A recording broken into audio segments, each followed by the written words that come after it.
சிங்காசனத்தில் வீற்றிருக்கும் பரிசுத்தரே பரிசுத்தரே ஆராதனை உமக்கு ஆராதனை ஆராதனை உமக்கு ஆராதனை.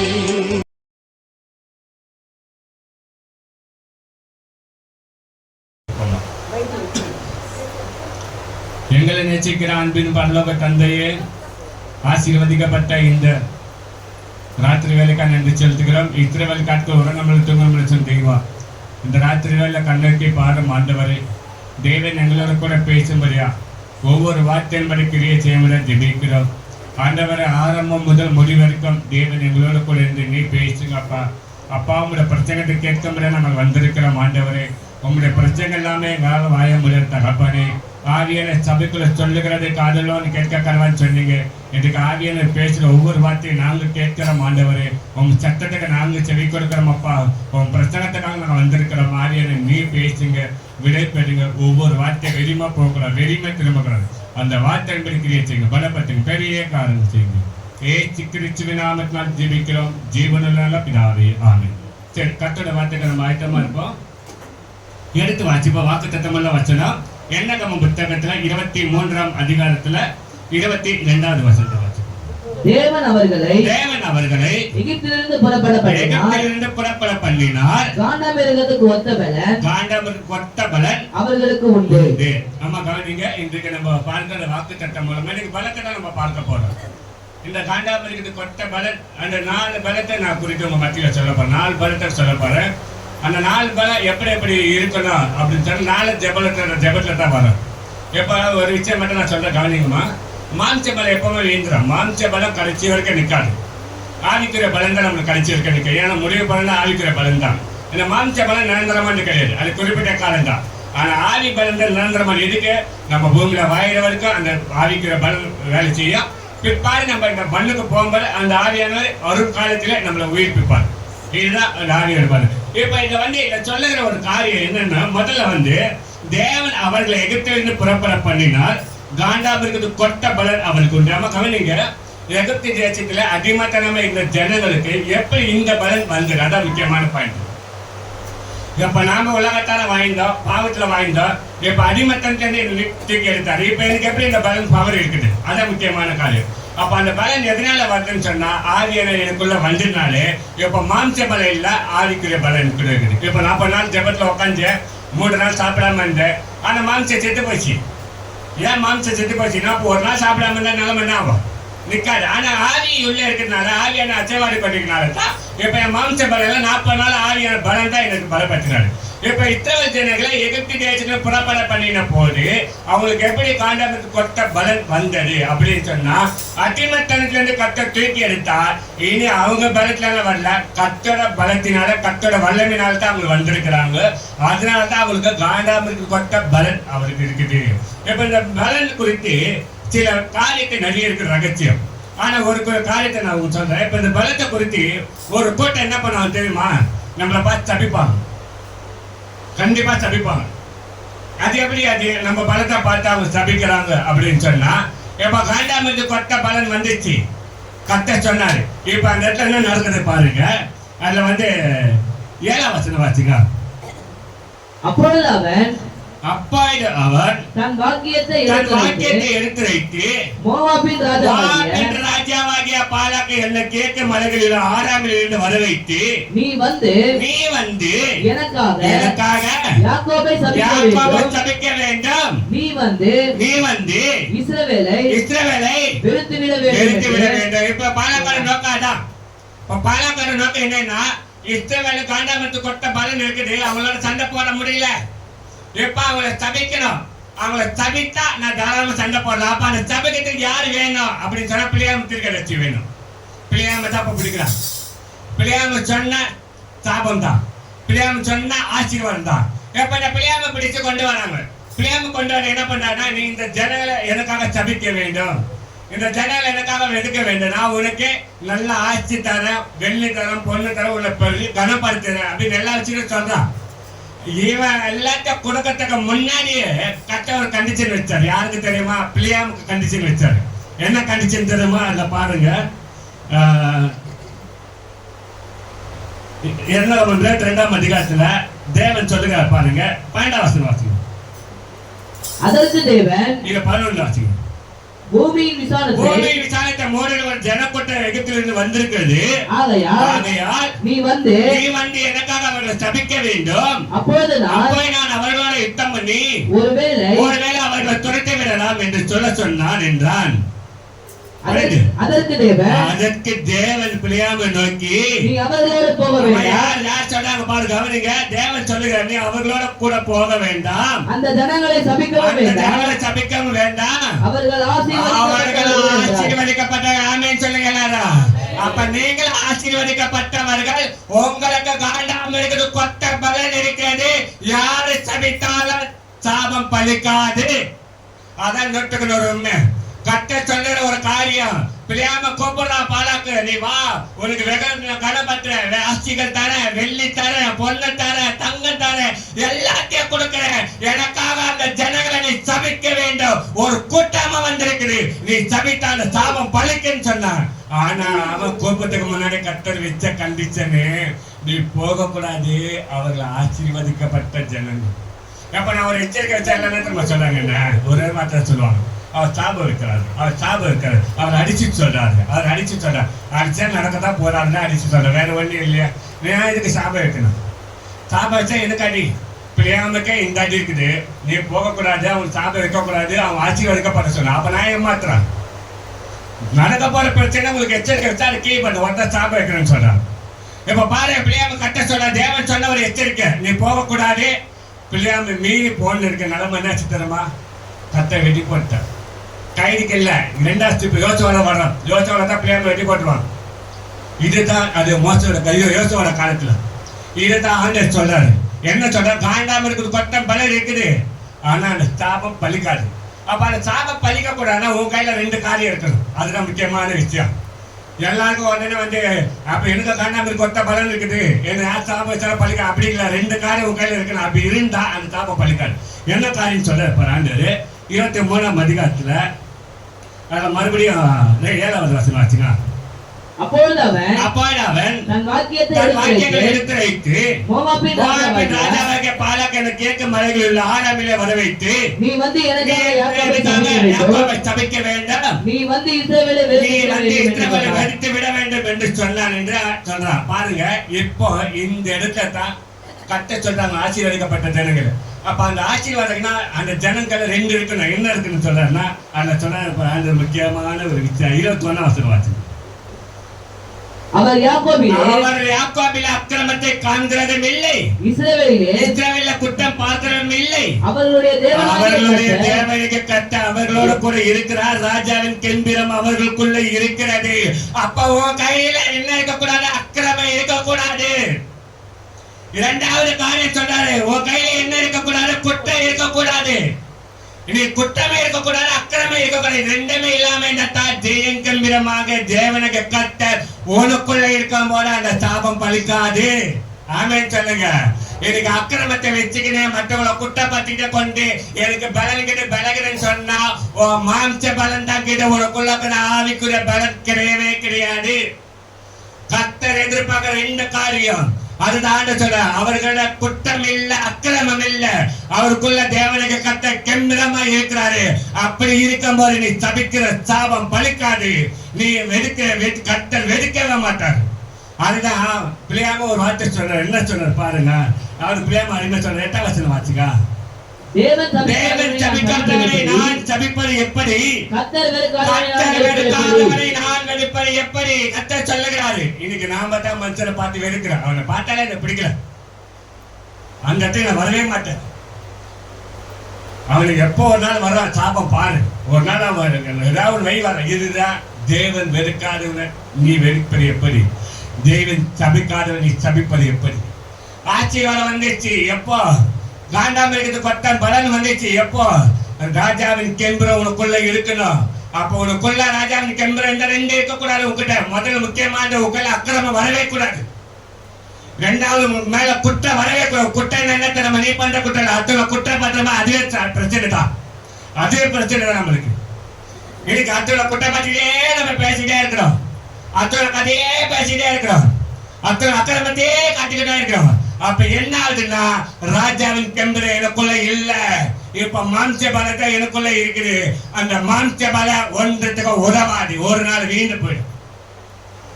அதுதான் ஆண்டவர் சொல்றாரு, ராஜாவின் கெம்பரை எப்போ வரும்னு சொன்னா, உன்னை எகிப்து தேசத்துல புறப்பட பண்ணின காண்டாமிற்கு கொத்த பலன் எப்படி ராஜாவின் கெம்பரை உனக்குள்ள வந்தது. ஆனா இப்போ ஆண்டவர் உன்னை பாக்குறாரு, உன்கிட்ட அக்கிரமம் இல்ல, உன்கிட்ட குற்றம் இல்ல, உனக்கு யார் என்ன பண்ணால சாபம் மட்டுமல்ல. இன்னொரு சொல்ற தெரியுமா, சொல்ற பாருங்கல்ல 23 யாக்கோபுக்கு விரோதமான மந்திரவாதம் இல்லை, இஸ்ரவேலுக்கு விரோதமான குறிச்சொல்லும் விரோதமான இல்லை. இந்த தேவன் என்னென்ன செய்கிறார் என்று கொஞ்ச காலத்துல யாக்கோபை இஸ்ரவேல் குறித்து சொல்லப்படும். உனக்கு விரோதமா மந்திரமா சூரியமா வாய்க்காம போ. ஏன் உன்கிட்ட அக்கிரமம் இல்ல, உன்கிட்ட குற்றம் இல்ல, ராஜாவை கெம்பரை உனக்குள்ள இருக்கும் போது அந்த மந்திரம் எங்க திரும்ப போவா. சங்கீதம் 126:4 வாசிக்க சீக்கிரம். சங்கீதம் 126:4. தெற்கத்தை வெள்ளங்களை திருப்பவர் போல எங்கள் சிறையிருப்பை திருப்பும் கர்த்தாவே. அப்ப என்ன தெரியுமா, கர்த்தர் தெற்கத்தை வெள்ளங்களை திருப்பவர் போல அவர்கள் சிறையிருப்பை திருப்பினது போல அந்த மந்திரத்தை அவருக்கு திருப்புகிறேன். ஏன் ராஜாவின் கெம்பரை உனக்குள்ள இருக்கிறது, ராஜாவின் பலர் உனக்குள்ள இருக்கிறது, ராஜாவின் அஸ்திபாரம் உனக்குள்ள இருக்கிறது. அப்படி இருக்கும் போது உன்கிட்ட எதிர்பார்க்கிற ராஜா என்ன தெரியுமா, அக்கிரமம் இருக்கக்கூடாது, உனக்குள்ள குற்றம் வரக்கூடாது, யாரை பத்தி நம்ம பேச வேண்டாம், யாரை குற்றப்படுத்த வேண்டாம். இதுதான் ராஜா கெம்பிரம். அப்படி குற்றப்படுத்தினா உனக்குள்ள ராஜா கெம்பிரம் கிடையாது, காண்டாமிற்கு கொட்ட பலன் கிடையாது, மாம்ச பலன். மாம்ச பலன் நிரந்தரமான கிடையவே கிடையாது, எல்லாம் குறிப்பிட்ட காலம்தான். அதுதான் அந்த சொல்ற எகிப்து தேசத்துல அடிமத்தனத்துல ஒன்று தூக்கி எடுத்துட்டு போல இன்னைக்கு நீ பாவத்துக்கு பிச்சாச்சிக்கு சாத்தாக்கு அடிமத்தனமா வாழ்ந்த அந்த அடிமத்தனத்துல ஒன்று தூக்கி எடுத்து இயேசு என்ன சொல்றாருன்னா, காண்டாமிற்கு கொட்ட பலம் உனக்கு இருக்குது, ராஜாவின் கெம்பரை உனக்குள்ள இருக்குது, இதை யார் சாபம் வச்சாலும் படிக்காது. எனக்கு நிறைய பேர் சாபம் வச்சாங்க எங்க வீட்டில், மந்திரமும் பண்ணாங்க. காரணம் ராஜாவின் கெம்பரை எடுத்து. அப்ப ராஜாவின் கெம்பரை எனக்குள்ள இருந்தா தான் அது ஒன்றுமே வாய்க்காம. இன்னைக்கு ஒரு விஷயம் நான் சொல்லிட்டேம்மா, ஒரு குடும்பத்துல ஒரு சின்ன பிரச்சனை, அம்மா பொதுவா சொல்றேன், ஒரு சின்ன பிரச்சனை. இப்போ ஒரு பிள்ளை திடீர்னு சண்டை போட்டு வீட்டை விட்டு போனா, இனிமேல் நான் கூட வர மாட்டேன் அப்படின்னு சொல்லி வீட்டை விட்டு சண்டை போனா அந்த தாய்க்கு தகப்பனுக்கு எப்படி இருக்கும்? சந்தோஷமா இருக்குமா? சந்தோஷமா இருக்குமா? ஒரு பிள்ளை போனால துக்கம். ஏன் துக்கம்? அவனை கஷ்டப்பட்டு வளர்த்தா, கஷ்டப்பட்டு ஆளாக்கணும், எவ்வளோப்பட்ட ஒரு பிள்ளை போனதுக்கு ஒரு துக்கப்படுறேன்னா, ஒரு சபைக்குள்ள எவ்வளோ ஆத்மா போச்சு, எனக்கு எவ்வளோ துக்கம் இருக்கு. அந்த ஆத்மாக்காக எவ்வளோ கஷ்டப்பட்டிருக்கோம், அந்த ஆத்மாக்காக எவ்வளோ பிரயாசப்பட்டிருக்கோம், அந்த ஆத்மாக்காக வரும்போது ஒன்றுமே இல்லாமல் வந்தாங்க. இந்த இடத்துல இருந்து எல்லாத்துக்கும் அஸ்திபார குத்து எல்லாம் உங்களுக்கு கண்ணீர் தொடுத்து கருத்தெல்லாம் வந்து துக்கத்தை சந்தோஷமா மாற்றினாரு. எவ்வளோ நன்மை செய்தார். அப்போ தேவன் என்ன எதிர்பார்த்தார்? அப்போ எனக்கு எவ்வளோ பலம் பிறந்திருக்கு, எவ்வளோ சோர்ந்து போயிருப்பார், எவ்வளோ வேதனை பட்டிருப்பார், எவ்வளோ எழுதிருப்பார், எவ்வளோ தூக்கத்தை எழுந்து போயிருப்பார், எவ்வளோ சாப்பாடு விதித்திருப்பார். ஏன் ஆண்டவர் ராஜாவின் கெம்பரை நமக்குள்ள இருக்கும்போது மாம்ச பலம் போனால ஆதிக்கிற பலன் இருக்குது. இன்னும் கூட நம்ம இருக்குது. நான் வீட்டில் பிள்ளை வீட்டை விட்டு போயிட்டு நம்மளால வேலை செய்ய முடியாது, சோறை துண முடியாது. இல்லை நான் வரலையா வேலைக்கு, என் பிள்ளை நினச்சி என்னால் தூக்கம் இல்லை, நான் வர மாட்டேன். அப்போ ஆத்மா வரல, ஆத்மா கண்ணடிச்சு 4 ஆத்மா வந்துச்சு, 3 ஆத்மா வந்துச்சு. அப்போட நான் சோர்ந்து போவதற்கு ராஜாவின் கெம்பரை எனக்குள்ள இருந்துட்டு தான் காண்டாமிற்கு ஒத்த பலத்தை கொடுத்து இன்னும் படிப்படியாக ஒன்று நான் கொண்டு வரேன். வெயிட் பண்ண. உங்ககிட்ட அக்கிரமம் இருக்கக்கூடாது, உங்ககிட்ட யாரும் குற்றப்படுத்தக்கூடாது. அவன் சத்தியில் என்ன சொல்றது, தப்பு இல்லை தப்புன்னு சொல்லிட்டு போயிட்டே இருப்பேன். அவங்க ஏற்றுக்காங்க ஏற்றுக்கலையா. ஒரு ஊழியக்காரனுக்கு அதிகமாக சொன்னேன், ஒரு சின்ன ஒரு காரியம் நான் உங்ககிட்ட சொல்லலையா, சொல்லுங்க. ஐயா விசுவாசிகள் சில தவறு செய்யும் போது பிரச்சனைகளை சொல்லும் போது கோச்சிங்க சில விசுவாசிகள் போயிட்டாங்க, ரொம்ப துக்கமாக இருக்குது. ஒரே வார்த்தை போட்டேன், அவ்வளோதான், முடிஞ்சு போச்சு. என்ன தெரியுமா சொன்னாரு, பிள்ளை தப்பு பண்ணா தகப்பன் தண்டிக்கணுமா தண்டிக்கிறாரு. ஐயா தண்டிக்கணும், அதே பேர் தண்டிக்க மாட்டேன். ஆத்மா தப்பு பண்ணா ஊழியக்கார தண்டிக்கிறது கடமையா. இந்த தண்டித்து மீறி போனான்னா அவங்க போய் அவங்க தவிர்த்து ஒன்று போனால் ஒரு கட்டப்பட்டு கொஞ்சம் நீயே ஒன்றுக்கு சொல்லிட்டு போற அவங்க இந்த இடத்துல இவ்வளோ நன்மை பெற்றவங்க ஒன்று போனா ஒன்றுமே இல்லாமல் தான் வருவாங்க. அப்போதான் ராஜா கேந்திரனை கொள்ள வந்தது. அதுதான் ஆண்டவர் சொல்றாரு, நம்ம மேலே அக்கிரமம் இருக்கக்கூடாது, குற்றம் இருக்கக்கூடாது. அப்படி ரெண்டுமே இல்லாமல் இருந்தா ராஜா கேந்திர உனக்குள்ள இருக்க யார் சாபச்சால சாபம் பலிக்காது, யார் மந்திர சூரிய பண்ணல பலிக்காது. அப்போ ராஜாவே உனக்குள்ள வந்திருக்கான எவ்வளவு பெரிய விஷயம். இன்னொரு விஷயம் என்ன தெரியும் ஆச்சரியமா இருக்கு இந்த விஷயத்துல பார்க்கும்போது, ஆண்டவரை ஜனங்களுக்காக பேசுற பிள்ளையம் கிட்ட அவங்க ஆசீர்வதிக்கப்பட்டவன் நீ சபிக்க கூடாது எச்சரிக்கையான்னு அவ்வளவுதான் பிள்ளையார். அப்ப நம்ம கேட்கறோம், ஆண்டவரே எனக்கு விரோதமா சாபம் இருக்கிறாங்கப்பா, இப்போ என் தெய்வமா ஒரு விஷயம் இறக்கம் செய்ய என் சாபத்தை ஆசீர்வாதமா நம்ம தான் இருக்கப்ப. ஆனா இதுல ஆண்டவரே பேசுற பிள்ளையம் கிட்ட அவங்க ஆசீர்வதிக்கப்பட்டவங்க காரணம் இல்லாம சாபம் வைக்கக்கூடாது. நீ சாபம் வச்சா நீ அவுட்டு. இதுதான் தேவன்.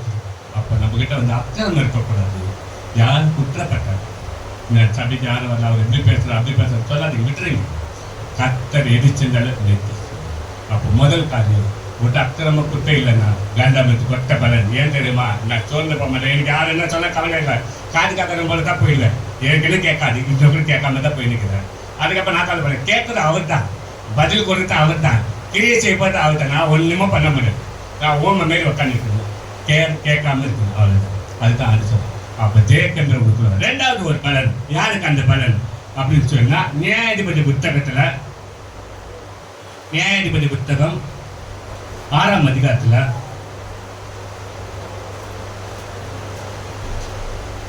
நியாயாதிபதி புத்தகம் 6ஆம் அதிகாரத்துல 14வது வசனம் வச்சுங்க. அப்பொழுது கர்த்தர் அவனை நோக்கி பார்த்து உனக்கு இருக்கிற இந்த பலத்தோட போ, நீ இஸ்ரவேலை மீதியானதை கைக்கு நீங்களாக்கி ரட்சிப்பாய், உன்னை அனுப்புகிறவர் நான் அல்லவா என்றார். இரண்டாவது கர்த்தர் சொல்லுகிறார், இது யாருக்கு இந்த பலன், அதுதான் முக்கியமான காரணம். இப்ப இந்த விஷயம் சொல்றது யார் தெரியுமா, கர்த்தரோட தூதர். கவனிங்க, கர்த்தரோட தூதர் சொல்றாரு யாரு கிரியனை பார்த்து உனக்கு இருக்கிற இந்த பலத்தோட போ, உன்னை அனுப்புற நான் அல்லவான்றாரு. இப்ப கர்த்தரோட தூதனுக்கு கிளியருக்கு பேச்சுவார்த்தை நடக்குது. அப்படின்னா ஜெபம், கிளியர் பேசுறாரு, தூதர் பதில் கொடுக்குறாரு, தூதர் சொல்றாரு, கிளியர் கேட்கிறான். இப்ப ரெண்டாவது பலன் யாருக்கு இருக்குதுன்னு சொன்னா ஜெபிக்கிறவங்களுக்கு தான் அந்த பலன் இருக்கு. இப்ப நிறைய பேர் ஜெபம் இல்லை, அந்த ஜெபம் இல்லாதனால்தான் போராட்டம். அந்த ஜெபம் இருக்கிறதுனால என்ன நடக்க தெரியுமா, எவ்வளவு பேர் ஆசீர்வாதம் தெரியுமா. இப்போ வந்து கிளியரை பார்த்து சொல்றாரு, கர்த்தரோட தூதர் என்ன சொல்ற, அதற்கு அவன் ஆண்டவரே சாரி அப்பா இது கர்த்தர் அவனை நோக்கி பார்த்து உனக்கு இருக்கிற எந்த பலத்தோட போ, நீ இஸ்ரவேலை மீதியான கைக்கு நீங்களாக்கி ரட்சிப்பா, உன்னை அனுப்புற நான் அல்லவா என்றார் சொல்றாரு. இப்போ தேவனுக்கு இவனுக்கு ஒரு ஜெபம் போராட்டம் நடக்குது. அதுல 13 வசனம் வாசிக்கலாம். அப்போது கிதியோன் அவரை நோக்கி என் ஆண்டவனே கர்த்தர் எங்களோடு இருந்தார், இவையெல்லாம் எங்களுக்கு நேரிடுவானோ, கர்த்தர் எங்களை எகிப்திலிருந்து கொண்டு வரவில்லையா என்று எங்கள் பிதாக்கள் எங்களுக்கு விவரித்து சொன்ன அவருடைய அற்புதங்கள் எல்லாம் எங்கே? இப்பொழுது கர்த்தர் எங்களை கைவிட்டு மீதியான கையில் எங்களை ஒப்பு கொடுத்தாரே என்றார். இப்ப நிறைய பேர் வாழ்க்கையில கர்த்தர் சில வேலையில பிச்சாச்சு நம்மளை சோதிப்பா. கவனிங்கம்மா, பலவீனம் வர, வியாதி வர, வியாதி வந்தா என்ன பண்ண, ஜெபம் பண்ண ஆஸ்பத்திரி போறாங்க. பலவீனம் என்ன பண்ண தெரியுமா, சபிக்காரன் வீட்டில் பார்த்துக்கிறான். இப்ப இது எந்த நாள் இது வந்துன்னு யாரும் கண்டுபிடிக்க மாட்டான். வியாதினா வியாதிதான், அவள்தான். உடம்பு தயாராது பலவீனமா தான் அழுதா முடிச்சு. இவர் இது மட்டும் சொல்றாரு, எகிப்து தேசத்துல எங்க பிதாக்கள் சொன்னாங்க அவருடைய அற்புதங்கள் எங்க, இப்போ தேவன் எங்களை கைவிட்டாதா அப்படின்னு சொல்லி அவன் போராடி கேட்டுக்கொண்டே இருக்கும்போது தான் கர்த்தர் அவனோட கூட பேச உனக்கு இருக்க இந்த பலத்தை. அப்ப நம்ம சரீரத்துல சில பலவீனம் வர்ற, சில போராட்டம் வர்ற, அந்த ஜெபத்தை விடவே கூடாது, சபையை விடவே கூடாது. சபைன்னு என்ன தெரியுமா, உன்னை சீர்படுத்துறதா சபை, உன்னை பலப்படுறதா சபை. இப்போ உள்ள வந்தாலே ஒரு ட்ரீட்மெண்ட் மாதிரி. இப்போ ஆஸ்பத்திரி உடம்பு சரியில்லை, ஆஸ்பத்திரிக்குள்ள போனா அது ட்ரீட்மெண்ட் மாதிரி தான். டாக்டர் தான் ட்ரீட்மெண்ட் பார்ப்பான். இங்க சபைக்குள்ள வந்தா கத்த ட்ரீட்மெண்ட் பார்ப்போம், உன்னை பலப்படுத்துற. ஏன்னா வசனமும் உன்னை பலப்படுத்த. இன்னைக்கு நம்ம என்ன பண்ற, சோர்வினாலே பலவீனத்தினாலே நம்ம என்ன பண்ண, ஆண்டு என்னை கைவிட்டாரு, எனக்கு ரொம்ப போராட்டமா இருக்குது, என்னால் ஜெபிக்க முடியல, என்னால் சபைக்கு வர முடியல, என்னால் ஒரு வேலை கூட செய்ய முடியல. அந்த நேரம் மட்டும் தான் பிசாசு மறுநாள் நீங்க தூங்கி எழுந்துக்கு பாரா, ஆனா ஒண்ணுமே பண்ணல நீங்க, ஆனா உடம்பு நல்லா இருக்கா. கேட்டா என்ன தெரியுமா சொல்லுவீங்க, கத்த என் வேதனை பார்த்தா, என் கண்ணில பார்த்தா, கண்டிப்பா பார்க்கவே மாட்டேன், 100% பார்க்கவே மாட்டேன்.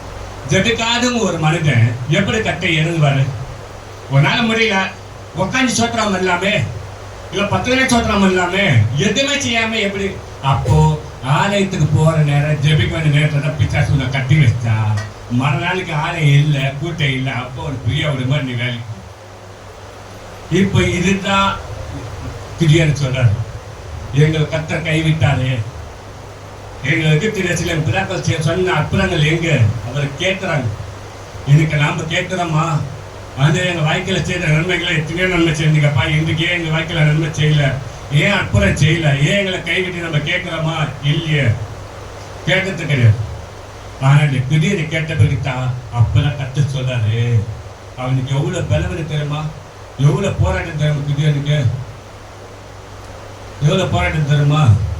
ஆனாலும் கிடீர்னு ஆண்டுகிட்ட கேட்கிறாரு. அதுக்கு ஆண்டு சொல்றாரு, இவ்வளவு போராட்ட மத்தியில நீ ஜெபம் பண்ண பத்தியா, உனக்கு இருக்கிற இந்த பலத்தெடுப்போ உன்னை அனுப்புற நான் வாங்கிச்சோம். இந்த காரியம் சொல்லும் போது ஒரு சம்பவம் நடக்குது. என்ன நடக்குதுன்னு சொன்னா அதுல 23ஆம் வசனம் வாசிக்கலாம். அதற்கு கர்த்தர் உனக்கு சமாதானம், மேல வசனம் 22 வசனம். அப்பொழுது கிதியோன் அவர் கர்த்தருடைய தூதன் என்று கண்டு, ஐயோ கர்த்தரான ஆண்டவரே, நான் கர்த்தருடைய தூதனை முகமுகமாய் கண்டேன் என்றான். அதற்கு கர்த்தர் உனக்கு சமாதானம், பயப்படாதே, நீ சாவதில்லை என்று சொன்னார். அம்மா நல்லா கவனமா கேளுங்க. முக்கியமான ஒரு காரியம் என்ன தெரியுமா? கர்த்தர் எங்களை எகிப்து தேசத்துல புறப்பட பண்ண எங்கள் பிதாக்கள் சொன்ன அற்புதங்கள் அடையாளம் எங்கேன்னு சொல்லி தேவனோட போராடி ஜெபிக்கிற ஒரு தேவ மனுஷனுக்கு கிதியோனுக்கு கர்த்தர் அவனுக்கு தரிசனமாகி பராக்கிரமசாலியே, கர்த்தர் உன்னோட கூட இருக்கான்னு சொல்லி வேலை வசனம் வந்துச்சு. அதுக்கப்புறம் கர்த்தர் சொல்றாரு, உனக்கு இருக்கிற இந்த பலத்தோடப்போ உன்னை அனுப்புற நாடெல்லாம் சொல்லி அவன் இருக்கிற பலமே அவனுக்கு சமாதானம் வந்துச்சு. அதுக்கப்புறம் என்ன சொல்றாரு பாருங்க, கர்த்தர் இதுக்கு சமாதானம் வந்துச்சு, பயப்படாது, நீ சாவதில்லை. 3 வார்த்தை. அப்படின்னு என்ன அர்த்தம் தெரியுமா? கவனமா கேளுங்க. காண்டாமனுக்கு கொத்த பலம் இருந்தா எப்பவுமே சோர்ந்து போக, எப்பவுமே ஜெபம் பண்ணிட்டே இருப்பான். அப்படி ஜெபம் பண்றவங்களுக்கு தான் முதல்ல சமாதானம் வரும். எனக்கு ஜெபம் இல்லாத குடும்பத்தில் யாரும் ஒருத்தர் சமாதானம் இருக்குன்னு சொல்லுங்க பார்க்கலாம். தரத்திலமே கிடையாது. ஜெபம் இல்லாத குடும்பத்துல சமாதானமே கிடையவே கிடையாது. கணவன் மனைவிக்கு சமாதானம் இருக்காது, மாமியாருக்கு மருமகளுக்கு சமாதானம் இருக்காது, தகப்பனுக்கு பிள்ளைக்கு சமாதானம் இருக்காது, தாய்க்கு மகளுக்கு சமாதானம் இருக்காது. அப்போ முதல்ல சமாதானம் இருக்காது. 2வது குடும்பத்துல பயம் வரும். ஏன்னா ஜபம் இல்லை, அந்த காண்டாமத்துக்கு ஒத்த பலன் இல்லை. அப்ப பெரிய தேவனோட பேச ஆண்டவர் சொல்ற, உனக்கு இருக்கிற இந்த பலத்தை இருப்பா. அப்போ அவனுக்கு என்ன பலன் இருக்குது? கத்தோட பலன் வந்துச்சு. இப்ப முதல்ல காண்டாமத்துக்கு பலன், இப்ப கத்தோட பலன் வந்துச்சு. உனக்கு இருக்கிற இந்த பலத்தை இருப்ப உன்னை அனுப்ப. அவர் அனுப்பும் போது முதல்ல சமாதானம் கட்சிச்சு. 2வது அவனுக்கு பயம் போயிடுச்சு. அந்த மீடியாவில் எவ்வளவு கூட்டமே அப்படின்னு பயப்படல, பயம் போயிடுச்சு. 3வது அந்த கூட்டத்தை மத்தியில் அவன் சாவாம. இப்போ 3வது சட்டினா மானத்தின் வியாதி வந்தாரு நான் பயப்படுறேன். ஏன் தெரியுமா? என்ன பலப்படுத்த நம்ம சின்ன சின்ன வியாதி வந்தாலும் பயப்படுறோம், சோர்ந்து போயிடும். இன்னைக்கு இந்த மாதிரி வாக்குத்தட்டை கொடுக்கும்போது நிறைய பேர் நிச்சயமா பலவீனம் தான் வந்து, போராட்டம் தான் வந்து, சரீரத்துல வியாதி வந்து. அப்ப அதான் இந்த சொல்றாரு, காண்டாமத்துக்கு கொத்த பலன் இருக்குது. அப்ப 2வது சத்தியத்துல உனக்கு தேவனுக்கு ஜெப ஐக்கியம் இருக்க கத்த சொன்ன ஒரு காரியம், உனக்கு இருக்க இந்த பலத்தோட போன்னு சொல்லும் போது முதல்ல உன் குடும்பத்துல சமாதானம் கிடைக்கும். நீ எங்க போனாலும் யார்கிட்ட பேசினா சமாதானமா தான் வரும். அந்த இடத்துல பிரிவினை வராது. ஏன்னா ஒரு ஜெபம் உணவுக்குள்ள இருக்க கர்த்தரு அவன் முன்னாடி நிற்கும் போது அவனுக்குள்ள ஆவி வெளியே போயிட்டு அவன் சமாதானமா பேசுவாங்க. அவன் முகத்தை பார்த்த மாறும். 2வது நீ பேசுற ஆளுகிட்ட பயம் வராது, நீ போற இடத்துக்கு பயம் வராது. ஏன்னா உனக்கு இருக்கிற கர்த்தரோட பலம் அது சொல்றாரு, உன்னோட கூட நான் இருக்க, உன்னை அனுப்ப நான் உனக்கு இருக்க அந்த பலத்தை இருப்பேன். அப்ப எங்க போனாலும் எனக்கு பயம் கிடையாது. யாரு என்ன பண்ண முடியுமோ பண்ணலாம், என் மேல தொட முடியும். ஏன்னா என்னை தொட்டா அவனுக்கு கண்மணி. 3வது எனக்கு வந்த வியாதி, இந்த தேசத்துல கொள்ள நோய் வர, வாடி வர்ற, கொரோனா வர்றோம், எப்படியாப்பட்ட பிரச்சனை வரட்டும், மனைக்கு வியாதி வரட்டும், நான் சாக மாட்டேன். ஏன்னா நான் மனிதாவோட உயிர் பிடிக்கிற கர்த்தர் என்னோட கூட இருக்கான். ஏன்னா அவரோட பலம் எனக்குள்ள இருக்குது. ஏன்னா செத்தால மாமிச்சு செத்து போச்சு, எனக்குள்ள ஆகிய பலம் மீண்டும் உயிர் பிடிக்கா. அப்ப 2வது பலத்துக்கு யாருக்கு இருக்குதுன்னு சொன்னா ஜெபிக்கிறதுக்கு தான் அந்த பலன் இருக்கு. ஜெபிக்கால் நிச்சயமா பலன் இருக்காது. இதனால தான் நிறைய போராட்டம். நிஜமான சொல்றேன், ஜெபிக்கிறவங்களுக்கு குடும்பத்துல வேலை மேல வெளியே எங்க போனாலும் சமாதானமா இருக்கும். நம்மளை பார்த்தாலும் எல்லாம் நல்லா பேசுவாங்க. ஆனா ஜெபிக்காதுங்க பாரு, யாரை பார்த்தாலும் கோபம் வரும். அவன் இடம் சொன்னா இது ஒரு பண்ணாட்டிக்கே போயிட்டே இருக்கும். அதுக்கப்புறம் அந்த பக்கம் போகிறதுக்கு பயம் வரும்.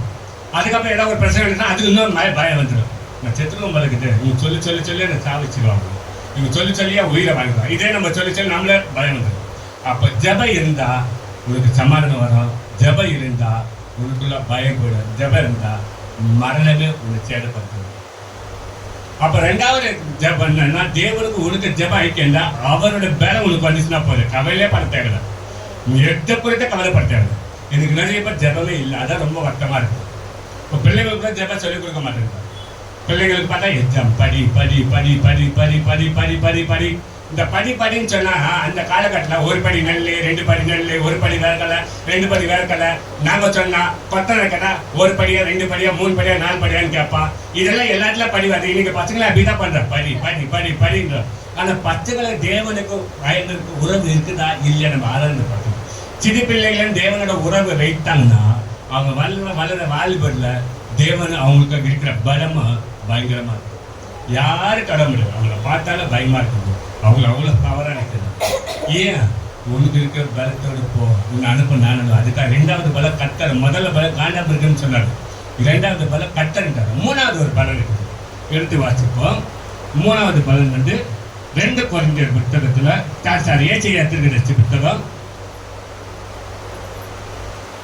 ஏசாயா தீர்க்கதரிசி புத்தகத்துல 40ஆம் அதிகாரத்துல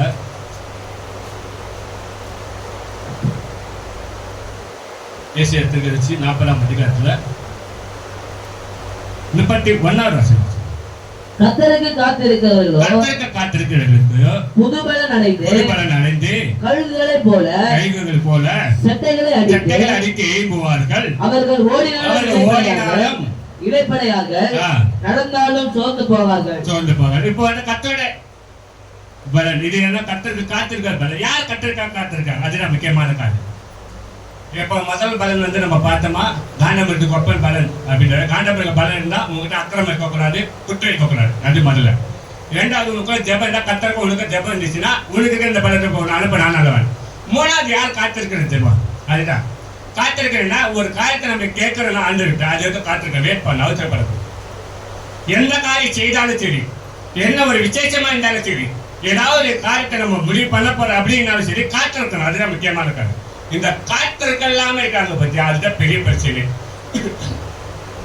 தேவனே எல்லாவற்றையும் பொறுமையோட காத்திருக்காரு. இப்போ ஒரு மனுஷன் நட்சப்புக்குள்ள வந்துட்டான், தப்பு பண்ணா தேவன் என்ன பண்ணாரு? உடனே தண்டிப்பாரு. எப்ப தண்டிப்பாரு? பொறுமையா இருப்பாரு. தண்டிச்சா எல்லாரும் காலி. ஏன்னா நம்ம பிள்ளைகள் செய்ய தப்பா அப்பயே அவர் தண்டித்தானே, அவங்க சேர்த்து நான் எப்படி பிறந்திருப்பேன்? பிறந்திருக்க மாட்டேன். அப்போ ஆண்டவர் பொறுமையில காத்திருக்க, மன திரும்பி பொறுமையோட காத்துக்க. அப்போ அவர் எல்லாவற்றையும் நீடிய பொறுமையுள்ளவராக இருக்கிறார். அது போல நாமள ஒரு காரியத்தை செய்யறதுக்கு பொறுமை ரொம்ப தேவை. எனக்கு நிறைய பேர் அவசரப்படுறதுனால எல்லாமே ஆப்போசிட்டா மாறிச்சு. நிறைய பேர் வாழ்க்கையிலும் சரி, ஒரு காரியத்திலும் சரி, ஒரு விசேஷமான சரி, ஒரு வீட்டில இருந்தாலும் சரி, ஒரு பொருளாதாரம் சரி, எது இருந்தாலும் முதல்ல நம்ம நிதானித்து அறிந்து காத்திருக்கோம். ஆண்டவர் அதுதான் விரும்புகிறேன்.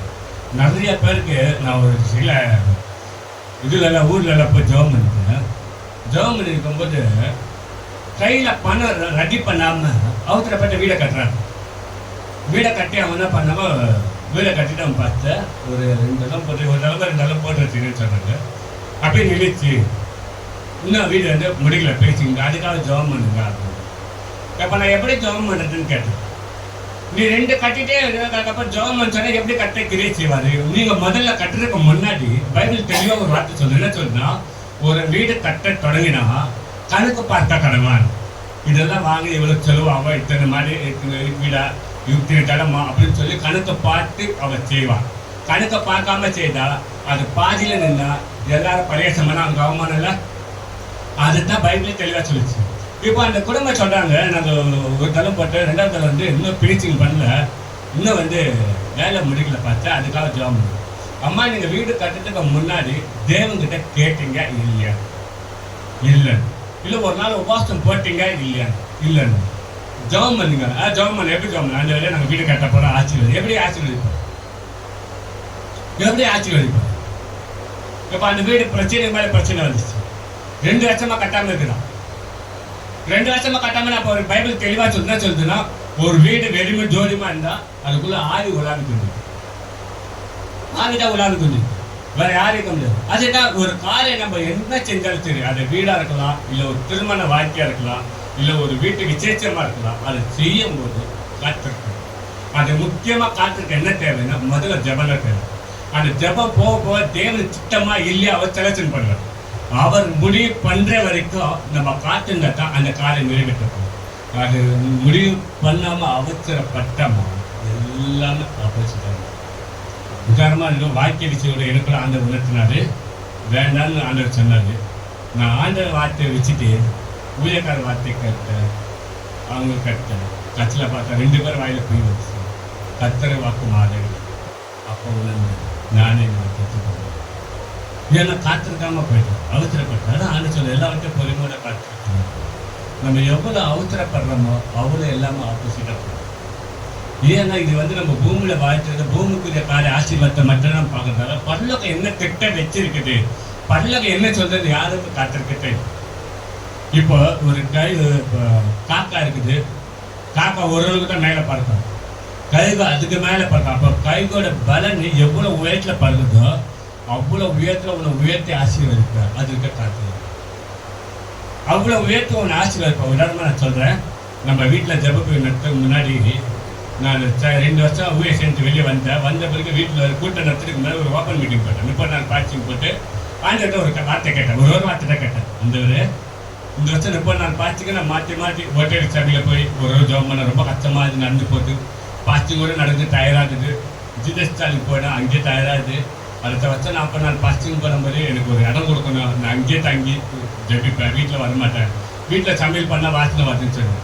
அந்த ஆண்டு 30 நாள் பாஸ்டிங் முடிச்சு ஒரு மீட்டிங் போட்டேன். மீட்டிங் போட்ட உடனே வீட்டில் கூட்டம் ஆரம்பிச்சு செவ்வாய்க்கிழமை. எனக்கு ரொம்ப ஒரு துக்கமான காலம். 2 பேர் வந்துட்டாங்க. திடீர்னு ரொம்ப துக்கமாச்சு எனக்கு. 2 பேர் தான் வந்துக்கிறான்னு சொல்லிட்டு மறுநாள் பராம 30 சார் ஐட்டு ஜெபம் பண்ணிக்கிட்டேன். ஆண்டவரே இந்த மாதிரி எனக்கு கூட்டம் நடத்துறதுக்கு உனக்கு உரிமை இல்லையா, அப்போ எனக்கு போய் ஆயிப்பு இல்லையா, 2 பேர் வந்திருக்கிறாங்க அப்படின்னு. அப்போ ஒரு வார்த்தை என் காதில் வந்துட்டு எல்லாம் ஜெபம் பண்ணுறாங்க, நான் தனியாக ஜெபம் பண்ண ஒரு வார்த்தை காதில் வந்துட்டு, அந்த கூட்ட நேரத்தில் மட்டும் நீ உபவாசத்தோடு இரு அப்படின்னு. அப்போ யோசித்தேன், சரி அடுத்த செவ்வாய்க்கிழமை நம்ம சாப்பிடாம இருக்கலாம்னு சொல்லிட்டு சாப்பிடாம இருந்த பாரு. வீடு ஃபுல்லாக அப்படியே வெளியே படிக்கிட்டு இருக்க ஜனம் இருந்துச்சு. ஏதோ நினச்சி கூட பார்க்க முடியும். வீட்டில் நடத்தும் போது எல்லாம் வந்துட்டாங்க ஜனம். எனக்கு ரொம்ப சந்தோஷமாயிடுச்சு.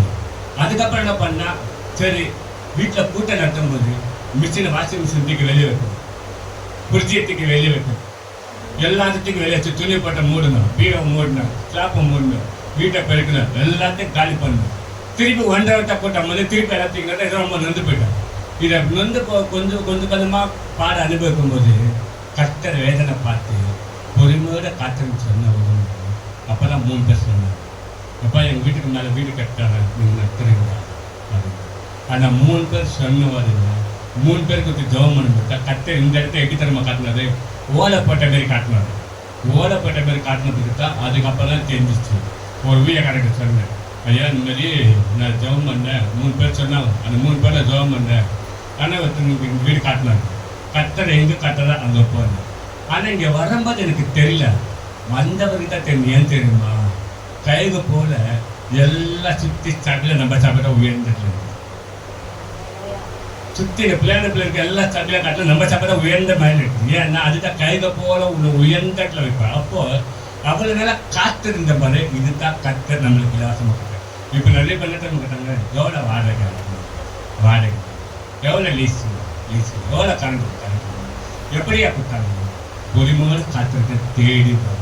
அது தரையில் இருக்காது, உயர்ந்த இடத்துல கைக்கு எப்படி உயர்ந்த இடத்துல பறக்குது, அதே போல தான் இன்னும் உயர்ந்த இடத்துல இருக்கும். அப்போ நீ எடுக்கிற காரியம் கர்த்தர் சித்தமா, அப்போ அந்த சித்தத்தை நான் எப்படி அறியணும், அதுதான் முக்கியமானது. அதுக்கு ஒரு வசனத்தை சொல்றாரு பாருங்க. அதே அதிகாரத்துல 29 வசனம் வாசிங்க. சோர்ந்து போகிறவனுக்கு அவர் பலன் கொடுத்து சத்துவமில்லாதவனுக்கு சத்துவம் கொடுக்கிறார். அப்ப சோர்ந்து போன யாருன்னா, ஒரு காயத்தை நான் காத்திருந்தேன், ஜோமனு ரொம்ப சோர்ந்து இந்த காலம் நற்பமா ஆண்டு சிக்கம். ஆனால் உனக்கு பலத்தை கொடுக்க, ஏன் பலத்தை கொடுக்கணுமா, மறுபடியும் பண்ணு, திருப்பி பண்ணு, நித்தாட ஜபத்தை நீ என்கிட்ட பேசிட்டு நித்தாட. ஆனால் உனக்கு வரும், தாமரமா இருந்தாலும் கண்டிப்பா வரும். ஆனால் நீ சோர்ந்து போகக்கூடாது. அதான் ஆண்டவர் சொல்றாரு. என்ன சொல்றாரு பாருங்க, மத்தேயு சுவிசேஷ புத்தகத்துல 26ஆம் அதிகாரத்துல 41 வசனம் வாசிங்க. மத்தேயு சுவிசேஷம் 26:41. நீங்கள் சோதனைக்கு உட்படாதபடிக்கு ஜெபம் பண்ணுங்கள், ஆவி உற்சாகம் உள்ளது, மாம்சமா பலவீனம் உள்ளது என்றார். ஆண்டு சொல்ல ஒரு காரியம் உனக்கு வர வேண்டிய காரியம் தனியா இருக்குது. நீ ஜபம் பண்ணிட்டு ஏன்னா மாம்சம் சோர்ந்து போயிடும், ஏன்னா பலம் போயிடும். ஐயோ அப்பா பண்ணி பண்ணி உடம்பு வலிக்குது, முட்டி வலிக்குது, இது எதிர்பார்த்துட்டே இருந்தேன், ரொம்ப நாளா ஜோம் பண்றேன், ரொம்ப நாளா இருக்கட்டும், ஆனால் உனக்கு நான் பலத்தை தரேன் சோர்ந்து போது. ஏன்னா உன் மாம்சம் வீண்டு போல உனக்குள்ள ஆளிக்குது. இது நிறைய பேருக்கு எனக்கு ஒரு வட்டம் என்ன தெரியுமா வட்டம், யாரும் மனசுல வட்டப்பட மாட்டான். இப்ப நம்ம இவ்வளவு நேரம் வீட்டுல வேலை செய்யறோம், ஜபம் பண்றதுக்கு நேரம் இல்லைன்னு சொல்றோம். இப்ப வெளியே வேலைக்கு போறோம், ஜபம் பண்ற நேரம் இல்லைன்னு சொல்றோம். வெளியே வேலை செய்யறதுக்கு முன்னாடி நம்ம வீட்டுக்குள்ளேயே வேலை செஞ்சிருந்தல, அப்ப வெளியே வேலையெல்லாம் பிச்சமா டைம் இருந்தில்ல, அந்த டைம்ல ஜபம் பண்ணுமா அதுவும் இல்லை. இப்ப 2 இடத்துல பிச்சு, வீட்டுல வேலை பிச்சு, வெளியே வேலை பிச்சு, இப்ப 2 இடத்துல போக மாம்சம் சோர்ந்து போகுது. ஆனா உனக்குள்ள ஆவி சோர்ந்து போகுது. அப்படி ஜபம் பண்ண ஆரம்பிச்சிருந்தா அந்த ஆவி உனக்கு வீட்டுக்குள்ள உனக்கு பலத்தை கொடுக்கும், வெளியே வேலைக்கு போது உனக்கு பலத்தை கொடுக்கும். அப்ப அந்த ஜபம் இல்லாத உன்னால 2 இடத்துல வேலை செய்ய முடியல, உங்க வீட்டுக்குள்ள செய்ய முடியல. அப்ப வேலை செஞ்சு வந்தாலும் என்னால முடியல, டயர்ட். ஆனா என்ன ஒரு ஆச்சரியம் தெரியுமா, நீ மாசம் ஃபுல்லா அந்த வேலைக்கு கஷ்டப்பட்டு ரொம்ப கஷ்டப்பட்டு சம்பாதிச்சு ஒரே நாள்ல செலவாயிடுச்சு. நீ வீட்டுல மாசம் ஃபுல்லா வேலை செஞ்சு கஷ்டப்பட்டு ₹1 கூட வரல, நீ செய்யற வேலைக்கு நல்லா சாப்பிட்டு தூங்கும், அவ்வளவுதான்.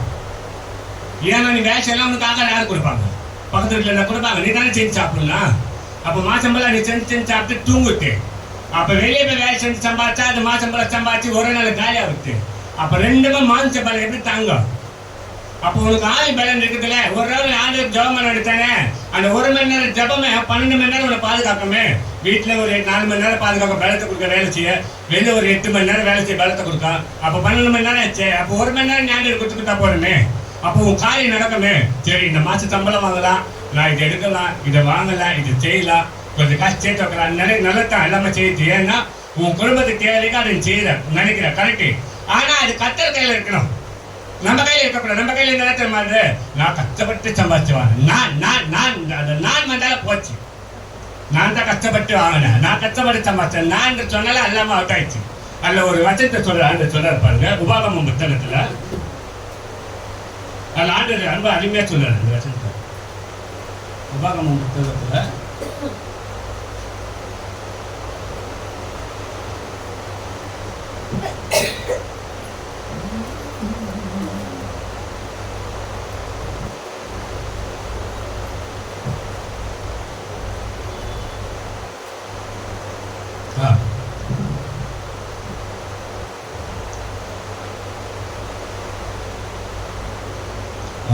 எட்டாம் அதிகாரத்துங்க, 8ஆம் அதிகாரத்துல 17ஆம் வசனம் வாசிங்க.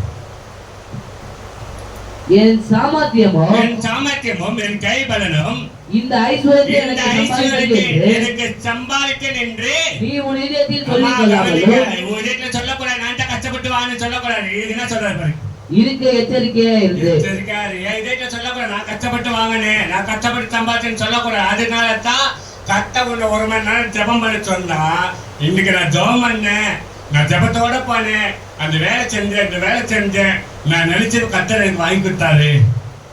சாட்சி இதைத்தான் தேவன் விரும்புற. ஆமேன்னு சொல்லுங்க. நீங்க வந்து சம்பாதிச்சு நான் வாங்கினேன், நான் கஷ்டப்பட்டேன் சொல்லி நான் எல்லாமே இருந்துச்சு.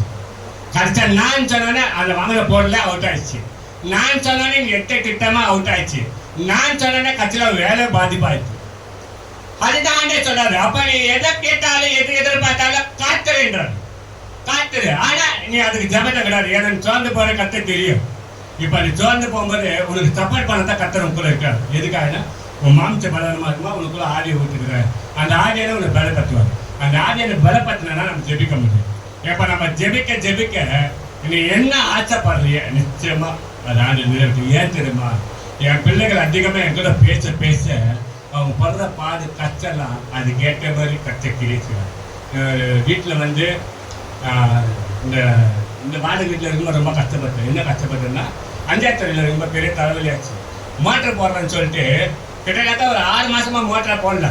அந்த லாஸ்ட்ல வந்து தண்ணி 20 குடம் தண்ணி தூக்கின்னு பதிக்கட்டில் ஏற நான் பட்ட பாடு நொந்து போயிட்டேன். மோட்டர் போட அதோட மோசமான வேலை பண்ணிட்டான். மோட்டர் போட்டு சும்மா ஒரு நாள் விட்டு ஒரு நாள் தண்ணி பிடிக்க போகிறேன், அவ்வளோதான். இந்த ஒரு நாள் விட்டு ஒரு நாள் தண்ணி பிடிக்க ஒரு மாதத்துக்கு வேலை தெரியுமா கரண்ட் பில் வாங்கினாங்க ₹700 ₹750. வீட்டில் ஒன்றுமே ஒரே மாதத்துக்கு 2 ஃபேன் மட்டும் தான் ஓடும், 4 லைட், அவ்வளோதான். 4 லைட்டுக்குள்ள 2 லைட் தான், சமையலுக்குள்ள ஒரு லைட்டு, பெட்ரூமில் ஒரு லைட்டு, அப்புறம் 2 ஃபேன் இருக்குது, ஒரு 4 ஃபேன், அதில் 3 ஃபேனு. இதுக்கு ஒரு மாதத்துக்கு 750 ரூபா வாங்கணும், 800 ரூபா 750 ரூபா வாங்குது. இதில் பட்ட கஷ்டத்துக்கு கற்று பொறுமையோடு காத்திருந்தது. கையில் பட்ஜெட் இல்லை, ஒன்றுமே இல்லை. இந்த வீடு போனால் அதோட மோசமாகிடுச்சு. எதுனால இது 3ஆம் மாடிக்குது, மோட்டர் தண்ணி போட்டால் ஒரு நாட்டடி தயங்குது. அவங்க என்ன சொல்கிறாங்க, தண்ணிக்கு ஒரு 500 ரூபா கொடுக்கணும்.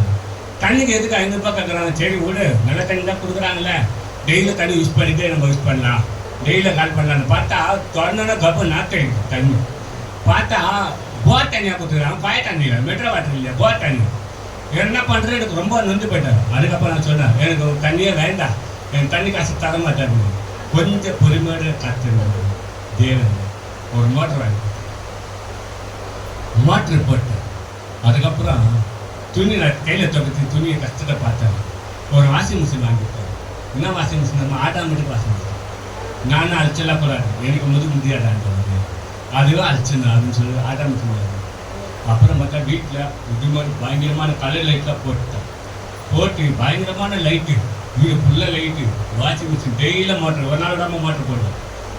துணி டெய்லி ஒரு நாள் துணி துவைப்பேன், கலை துணி துவைப்பேன், அது பார்த்து துவைச்சு காய்ச்சி. இதெல்லாம் பார்த்தீங்கன்னா 2 மாதத்துக்கு 150 ரூபாய் 200 ரூபா அது கழிஞ்சு 2 மாதத்துக்கு. அங்கே நேரம் ஒன்றுமே இல்லாத ஒரு வீட்டில் இருந்துச்சு. இந்த வீட்டில் வந்து நிறைய லைட்டு, டிசைன் லைட்டு தொங்குது. அப்படியே எங்கள் வீட்டில் மேலே இருந்து இது வரைக்கும் லைட்டு தொங்குது. அந்த லைட்டாக 3000 ரூபாய், அவ்வளோ டிசைன் லைட்டை செக் பண்ணுறேன்.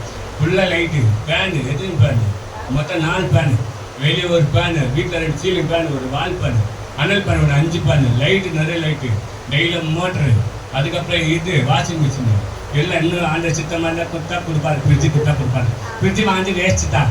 5 ரூபாய் மாவு வாங்கினா அதை வீட்டுக்கு ஃப்ரிட்ஜில் வைக்கணும். அது 5 ரூபாய்க்கு ஃப்ரிட்ஜ் மாவுக்கு ஃப்ரிட்ஜு வைக்கணுமா? ஃப்ரிட்ஜே வேண்டாம். ஏன்னா இன்றைக்கி அதுதான் வந்துச்சு, மாவு மீந்து வேஸ்ட்டப்பா, மாவு கொஞ்சம் தான் ஃப்ரிட்ஜு வச்சுக்கணும் நிறைய பேர். வேறு ஒன்றுமே இப்போ கடைக்காரண்டா வியாபாரம் பண்ணால் அவங்களுக்கு ஃப்ரிட்ஜு வச்சுருப்பான். வீட்டில் என்ன வச்சா மாவு கொஞ்சம் தான் ஃப்ரிட்ஜு வாங்கணும். நல்லா தான் இருக்கும். என்னதான் அதுவே வேண்டாம், எதுக்காக? அப்போ எவ்வளோ நான் பொறுமை காத்திருந்தேன்னா என் பலவத்துக்கு தேவையான பொருள் வாங்கி கொடுத்தாங்க. எனக்குள்ள ஆவியாளர் பலப்பது எதுக்காக? சோர்ந்து போகாத, திரும்ப.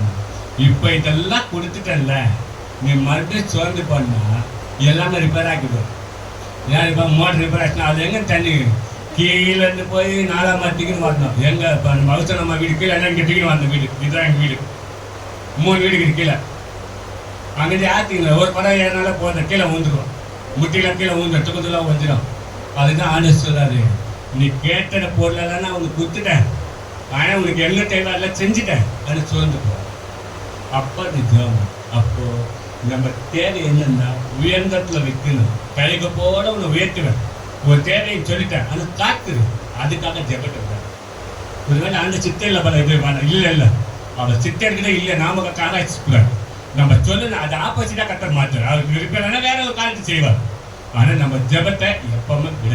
அப்போ 3வது காரியம், உன்னோட பலன் எதுக்குன்னா சோர்ந்து போக்கலான்னு தான் பலன் கொடுக்குறது. அப்போ உங்களை கைது போல உயர்ந்திருப்ப. 4வது கடைசி சப்ஜெக்ட் சொல்லி கொடுக்குறேன். 4வதுக்கு யாருக்கு பலத்தை கொடுக்குறாரு அப்படின்னு சொன்னா 2 கொரிந்தியர் புத்தகத்துல 2 கொரிந்தியர் புத்தகம் 12ஆம் அதிகாரத்துல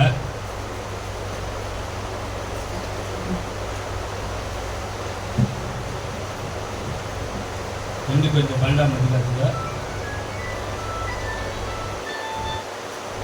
அதுல 9ஆம் வசனம்,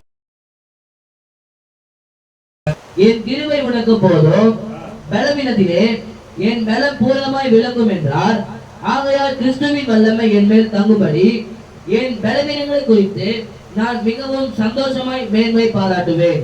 அம்மா கவனிங்க, 4வது சப்ஜெக்ட்ல அப்போஸ்தலன் பவுல் சொல்றாரு. என்ன சொல்றாருன்னா, அதுல ஒரு அருமையா சொல்றாரு, அதற்கு அவர் என் கிருபை உனக்கு போதும், பலவீனத்தில் என் பலம் பூர்ணமா விளங்கும் என்றார். ஆகையால் என் கிறிஸ்துவின் வல்லமை என் மேல் தங்கும்படி என் பலவீனங்களை குறித்து நான் மிகவும் சந்தோஷமா மேன்மை பாராட்டுவேன். ஏன் இந்த சந்தோஷத்தை அவன் தைரியமா சொல்றான்? ஏன் இந்த சந்தோஷப்படுறான்? இப்ப கத்த சொல்றாரு, என் கிருபை உனக்கு போல, பலவீனத்தில் என் பலம் பூர்ணமா. இப்போ என் பிராணனை குறித்து நான் அருமையாக இல்லை, அவர் சந்தோஷப்படுறாரு. இப்போ மானத்தை குறித்து கூட கவலைப்பட மாட்டேன். ஆனா அந்த கிருபை எதுக்கு, அந்த பலன் எதுக்கு தெரியுமா? இப்போ உனக்கு வந்து பார்த்தா ஒவ்வொருத்தரும் வேதனை, துன்பம், இதை மத்தியில தான் உனக்கு இதை கொடுத்துருக்காரு சொல்றாரு பாருங்க. அதுல வாசி கீழே வாசிங்க 10ஆம் வசனம். அந்தபடி நான் பலவீனமாய் இருக்கும்போது பலமுள்ளவனாய் இருக்கிறேன். ஆகையால் கிறிஸ்துவின் நிமித்தம் எனக்கு வரும் பலவீனங்களிலும் விந்தைகளிலும் நெருக்கங்களிலும் துன்பங்களிலும் இடுக்கண்களிலும் நான் பிரியப்படுகிறேன். அப்ப எது வந்தாலும் எனக்கு சந்தோஷம் தான். இதுதான் தேவன் விரும்புறாரு. எனக்கு துன்பம் வந்துச்சு, எனக்கு நெருக்கம் வந்துச்சு, எனக்கு வந்துச்சு நான் சொல்றேன். இப்ப சபையில வந்துச்சு, ரொம்ப துன்பம், ரொம்ப நெருக்கம், ரொம்ப வேதனை, ரொம்ப அவமானம். ஆனா சந்தோஷப்பாரு. ஏன் தெரியுமா? நான் உபத்திரப்பட்டது நல்லது, அப்போது உங்களுக்கு பிரமாணங்கள் நான் கற்றுக்கொள்வேன். அந்த உபத்திரம் வரும்போது நீ தேவனை நோக்கி பார்க்கற பத்தியா, இதுதான் உனக்கு கத்தோட பலன் இருக்கு. எனக்கு இந்த உபத்திரத்த மத்தியில நிறைய பேர் இருக்குதான். இப்ப அந்த பவுல என்ன பண்ண தெரியுமா? அந்த உபத்திரத்த மத்தியில என்ன பண்ற பாரு. 8ஆம் வசனம் வாசிங்க. அது என்னை விட்டு நீங்கபடி நான் 3 தரம் கர்த்தரிடத்தில் வேண்டிக் கொண்டேன். இப்ப பாருங்க, அவர் எவ்வளவு வந்துக்கிட்டு அவர் எவ்வளவு ஜெபம் பண்றாரு பத்தியா. இது நம்ம பண்றோமா ஜெபம்? இடுக்கல் வந்தாலும் ஜெபம் பண்றோமா? நின்றே வந்தா ஜெபம் பண்றோமா? உபத்திரம் வந்தா ஜெபம் பண்றோமா? பண்றதே கிடையாது. நல்லா இருக்கும் போதே பண்ணாத ஜெபம். அப்ப இடுக்கல் வந்தா எங்க ஜெபம் பண்ண? உபத்திரம் வந்தா எல்லாம் ஜெபம் பண்ண? இப்போ ஓரமா மூடலப்ப பார்த்துக்கோ, லைட் எல்லாம் ஆஃப் பண்ணு. முடியல என்னால, யாரும் என்னை பார்க்க வரான்னு சொல்லு. எனக்கு ரொம்ப கஷ்டமா இருக்கு, அவங்க மூட்டை பார்க்கறதுக்கு எனக்கு வேதனையா இருக்கு, அவமானமா இருக்கு. கர்த்தர் கொடுக்கிற ஒரு வார்த்தை என்ன தெரியுமா? இந்த இடுக்கல் மத்தியில, இந்த உபத்திரத்த மத்தியில, வேதனை மத்தியில, துன்பத்தின் மத்தியில, அவமான மத்தியில உனக்கு பலத்தை கொடுத்துற எது தெரியுமா? ஜெபம் பண்ண. என்னை விட்டு நீங்க பலி செய்ய மாட்டேன். 3 தடவை நீ வேண்டிக்கொண்டே இரு. ஆனா ஒரு காலம் வரும். எப்போ வரும் தெரியுமா? பிலிப்பியர் 4:13 படி. பிலிப்பியர் 4:13 பக்கத்திலே தான் இருக்கு. 4:13 என்னை பலப்படுத்தினாலே எல்லாவற்றையும் செய்ய எனக்கு பலன். எப்ப பலன் வந்துச்சு பத்தியா? 3 தடவை வேண்டிக்கொண்டேன். இப்போ உனக்கு பலன் வந்துச்சு. உன்னை பலப்பட்ட கிறிஸ்துவுக்குள்ள வந்துட்டாரு. இனி உபத்திரம் உன்னை சேதப்படுத்த முடியாது, வேதனை உன்னை சேதப்படுத்த முடியாது, நிந்தைகள் உன்னை சேதப்படுத்த முடியாது, உபத்திரம் உன்னை சேதப்படுத்த முடியாது. ஏன்னா கிறிஸ்துவின் பலம் எனக்குள்ள வந்தது. நான் உபத்திரப்பட்டது நல்லது, அப்போது உங்கள் பிரமாணங்களை கற்றுக்கொள்வேன்.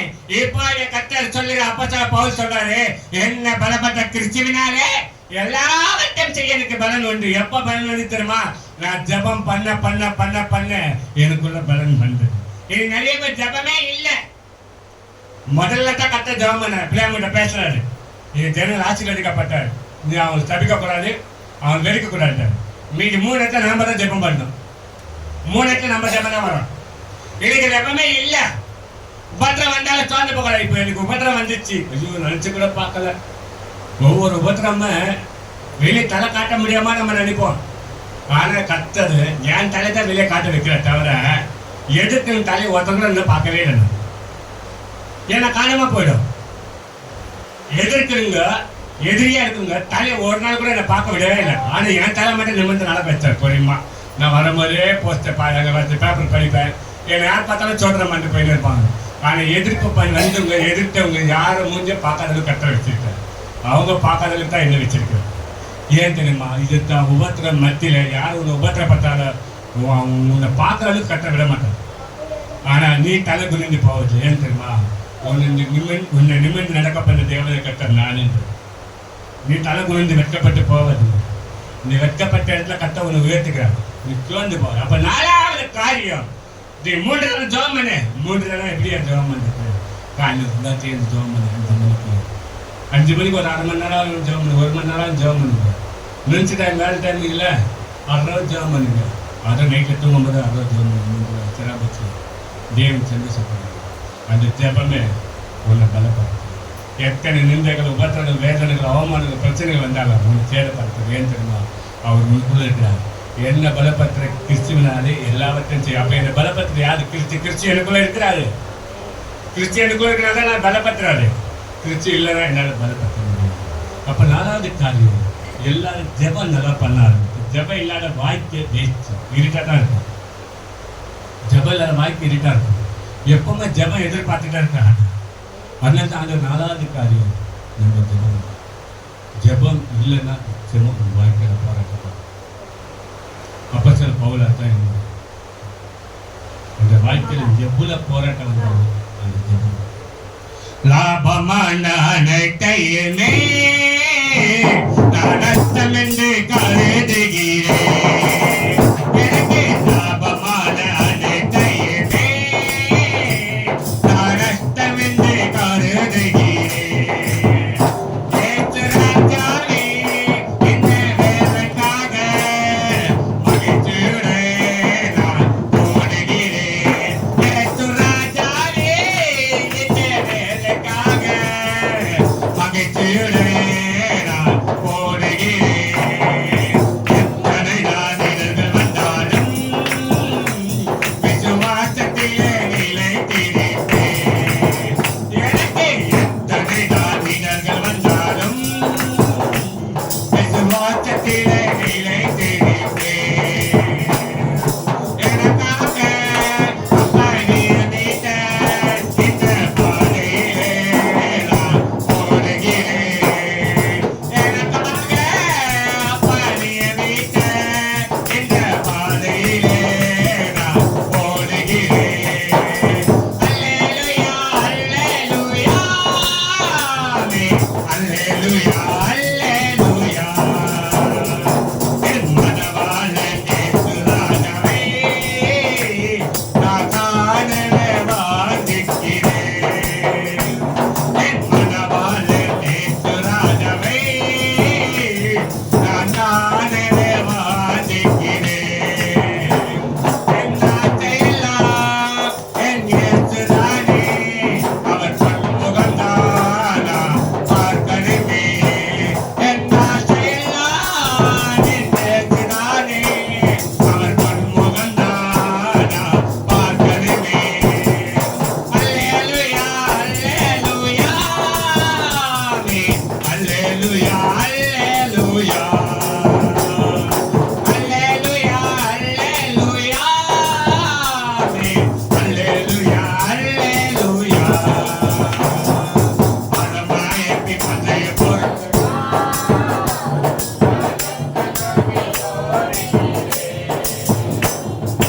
பரமாயப்பி பந்தய பொருள்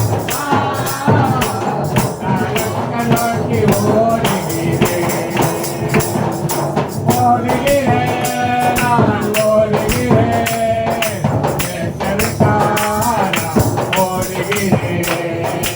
ஓடுகிறேன், நான் ஓடுகிறேன். இயேசுவுக்காக ஓடுகிறேன். அல்லேலூயா, அல்லேலூயா, ஆமென். அல்லேலூயா, அல்லேலூயா. அல்லேலூயா, அல்லேலூயா, ஆமென். அல்லேலூயா, அல்லேலூயா. அல்லேலூயா சொல்லுங்க. என்ன சத்தமா அல்லேலூயா சொல்லுங்க. எத்தனை பேர் ஓட பாருங்க. இதுதான் 4வது காரணம். எத்தனை உபத்திரம் வந்தாலும் சோர்ந்து போகணும். ஏன்னா நிச்சயம் ஒரு நாள் வரணும். உன்னை பலப்பட்டு கிறிஸ்து உனக்குள்ள இருக்கிறாங்க. உனக்குள்ள வந்து எல்லாவற்றையும் செய்ய உனக்கு பலத்தை கொடுப்பாங்க. அதை 4 காரியம் கஷ்டப்படுறாரு. முதல் காரியம் என்ன தெரியுமா? உன் மேல குற்றம் இருக்கக்கூடாது, அக்கிரமம் இருக்கக்கூடாது. அப்போது உனக்கு காண்டாமத்துக்கு பலன் கொடுக்குறாங்க. 2வது உனக்குள்ள ஜெபம் இருக்கணும். ஜெபம் இருந்தால் உனக்கு சமாதானம் வரும். நீ பயப்பட மாட்ட, நீ சாவதில்லை. 3வது உனக்குள்ள கத்தர் காத்திருக்கணும். கைக போட உன்னை உயர்த்துவாரு. புதிய பலன் கொடுப்பார். சோர்ந்து போவார். சோர்ந்து போகும்போது கத்தர் நிச்சயமா ஒரு பலத்தை கொடுப்பார். ஆனால் ஜெபத்தை விடக்கூடாது. 4வது காரியம் என்ன தெரியுமா? ஆண்டவர் எதிர்பார்க்கிறது. எத்தனை பிரச்சனைகள் வந்தாலும், நிந்தைகள் வந்தாலும், வேதனைகள் வந்தாலும், உபத்திரம் வந்தாலும் உன் ஜெபத்தை விடாது. 3 வேளை ஜெபத்தை விடாது.